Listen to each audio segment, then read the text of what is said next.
बिस्मिल्लाहिर्रहमानिर्रहीम। अस्सलाम वालेकुम। हमारे पास बुक है अल-बाकी mathematics which is for class 5। आज हम एक्सरसाइज 4A का क्वेश्चन नंबर 2 करेंगे और क्वेश्चन नंबर 3। क्वेश्चन नंबर 2 और 3 इस वीडियो में हम करेंगे कंप्लीट। तो चलिए स्टार्ट करते हैं। जी स्टूडेंट, यहाँ पे ये देखें, फाइंड द मिसिंग नंबर। हमने मिसिंग नंबर यहाँ पे फाइंड करना है क्वेश्चन नंबर 2 में। 2/9 है, dash by 9 plus 3/9 equal to 8/9। नीचे जो है 9 आ जाएगा, इक्वल टू 9 हो जाएगा। इन तीनों का एलसीएम जो है वो 9 आ जाएगा और ऊपर 8 आया हुआ है। तो 8 हमने किस तरह से लाना है, यहाँ पे आपके पास 3 है और 2 है। मज़ीद इसमें कौन सा नंबर ऐड करेंगे तो हमारे पास 8 बनेगा। तो यहाँ पे हम 3 को ऐड करेंगे, ठीक है।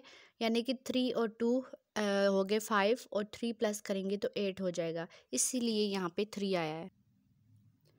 इसका पार्ट नंबर 2 है। यहाँ पे आप देखें तीनों वैल्यूज़ है और तीनों का एलसीएम जो है वो इक्वल टू 12 ही आएगा।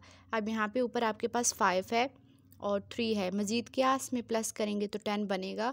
5 और 3 8 होता है, 8 में 2 और प्लस करेंगे तो आपके पास 10 हो जाएगा। तो यहाँ पे इसलिए 2 आया है, ये देखें 2 इसलिए। क्वेश्चन नंबर 3 स्टार्ट करते हैं। इसको हमें सॉल्व करना पड़ेगा, तो चलिए स्टार्ट करते हैं।